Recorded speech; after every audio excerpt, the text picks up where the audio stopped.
This is Eagle News for Thursday, March 25th, 2021. I'm Chris Wright in Washington. Joe Biden appointed Kamala Harris to deal with the crisis at the southern border, where the influx of unaccompanied alien minors will now be housed on military bases. Joe Biden's executive orders have drawn another lawsuit, this one from 14 states over Biden's suspension of oil and gas leasing on federal lands. Joe Biden will hold his first press conference today at 1:15 Eastern Time. A slide calling Catholics and evangelical Christians religious extremists has been found in Pentagon training materials. This is inappropriate and offensive, a Marine Corps Reserve officer told Congress. North Korea launched 2 missiles into the Sea of Japan. Clothing companies Nike and H&M are facing calls for boycotts and other punitive measures in China for expressing concern over the use of forced labor to produce cotton in Xinjiang province. Those are the top stories, details in the links below. Now for the Daily Skirmish. The Democrats predictably called for more gun control after the Atlanta and Boulder shootings, like they always do, but their proposals, by and large, would not prevent future mass shootings. Let's look at the Boulder case. Gun control started ramping up in Colorado after Columbine, but it's as useless there as it's proven to be in Chicago, where wholesale slaughter still occurs on a weekly basis. Colorado already has universal background checks, large capacity magazine bans, and a red flag law. But none of these restrictions stopped the Boulder attack. The red flag law had no effect in this case, despite the fact the family knew he had the rifle and his older brother said the suspect was mentally ill. Colorado has every gun law known to this country, but that didn't prevent this incident, a former FBI official told Fox News. More gun control measures already under consideration in Colorado before the shooting would tighten gun storage rules and require reporting of lost or stolen firearms. Based on what we know so far, neither of these proposals would have had any bearing on the shooting. The shooter had an AR-15 style rifle and a semi-automatic pistol. He bought them on March 16th despite a juvenile guilty plea to assault in 2017.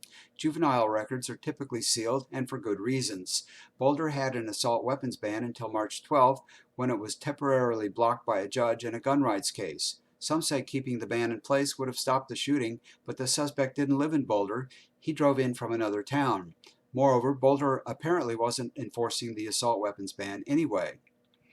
Gun control is an invitation to endless whack-a-mole. Whenever a law doesn't work as advertised, there are calls for more laws. If the laws aren't enforced, well then maybe we need to force officials to enforce the unenforced laws more.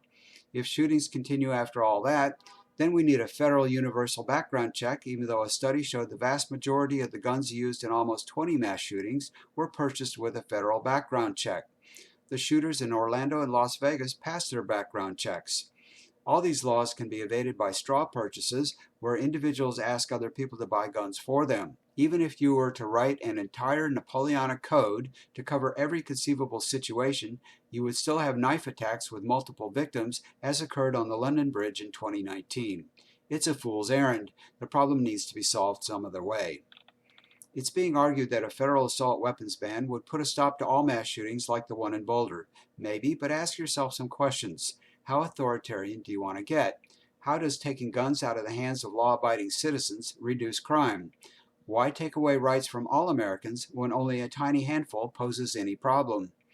H.R. 127, introduced in Congress in January, would, among other things, mandate a federal gun license, start up a national gun registry, require a mental health exam for all gun owners, and require every gun owner to purchase liability insurance. This flips the Constitution on its head. Instead of being born with a right to bear arms, everyone would have to petition the government to grant them the privilege of gun ownership. There are good reasons not to turn our rights into privileges the government can take away at any time. Think about free speech, for example. What if you had to get a federal license before you could post on social media, and the government official handling your request didn't like your politics? Natural, unalienable rights or government privileges? To me, the choice is clear. The people in government predictably calling for more gun control at the moment are authoritarians to their fingertips. They want all my rights, so I'm not willing to give them any of my rights. They won't stop with a federal assault weapons ban or a gun registry. Just ask them. They won't be satisfied until nobody has a gun.